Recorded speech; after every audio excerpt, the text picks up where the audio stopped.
Welcome back to another Canon Quick Shot, a quick review of a non-comic book or superhero movie. I'm your host, Terry, and today I'm reviewing Equalizer 2, directed by Antoine Fuqua and starring Denzel Washington. Don't know why I said that so weird. But anyway, Equalizer 2, of course, the sequel to Equalizer, which was a movie that I have to be honest, I thought was pretty decent, but it wasn't something I was over the moon about. I think a lot of people got a lot more hype than I did. And then, of course, you had that right around the time of John Wick. So people were kind of really hyped on those two, like these older guys doing action. I'm just like, oh, it's cool.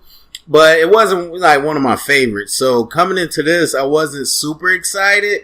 But man, I got to tell you, I really like this movie. I will admit up front, it's definitely a movie that spoke to me for very, very specific and different reasons that I know won't translate to everybody. No movie does, but I don't know how mainstream it would be.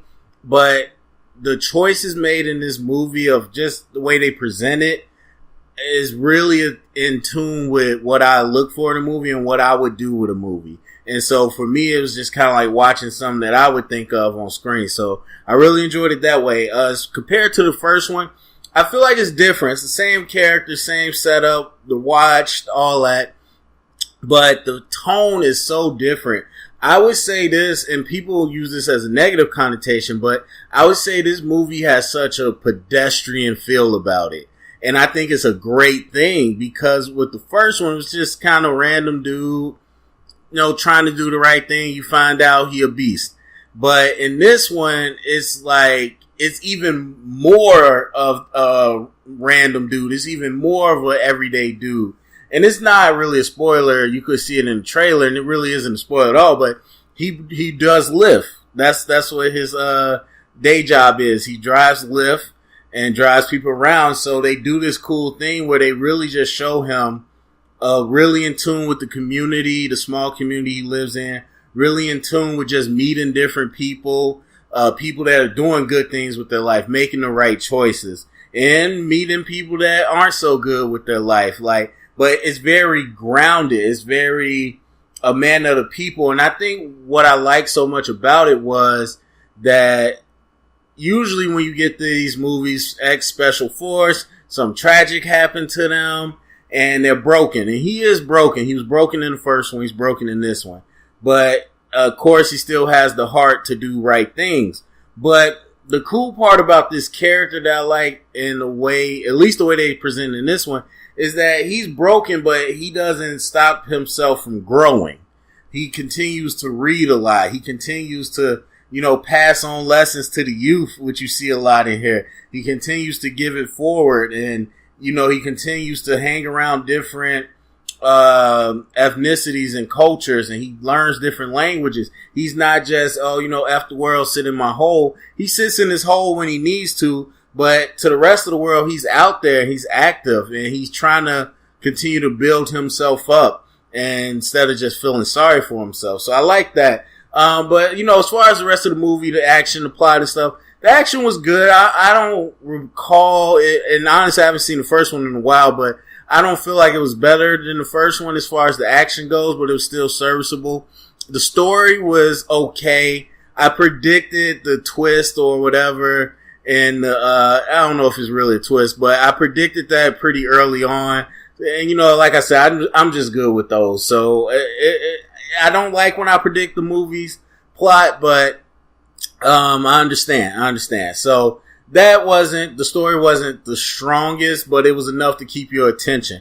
Another thing I want to say and put attention is the young man from Moonlight. If you saw Moonlight, Best Picture winner a few years ago, that you had a movie where it's basically three actors playing the same character. The middle character, who was the teenager, that actor, who has a lot of heat on his name now after that, he's in here. And at first I'm like, man, I kind of recognize him now. I remember who he was.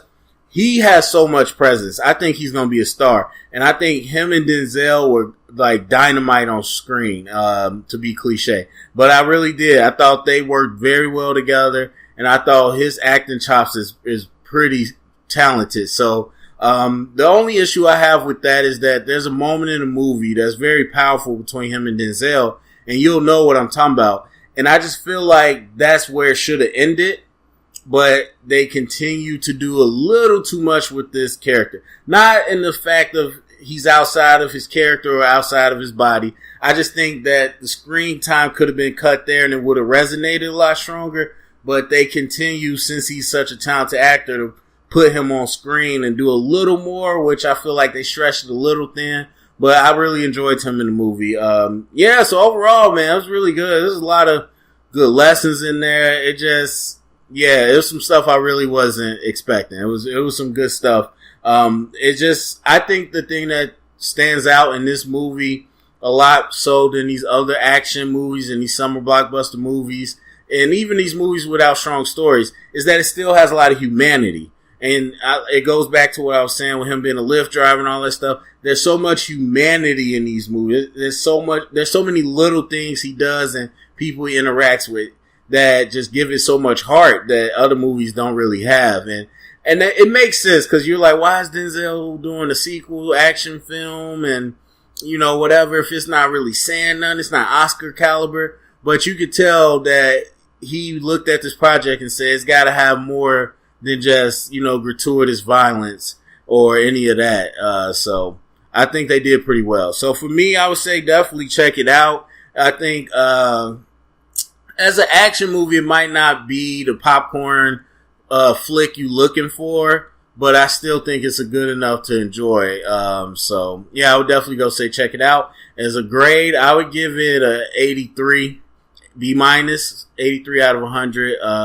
But really enjoyed it, man. It's just one I actually end up buying when it comes out. So anyway, that's my review for Equalizer 2. Go down in the comment section, let me know what you thought. If you saw it, if you want to see it, what you expecting, thumbs up, subscribe, share it around. And if you heard it here, it's official canon.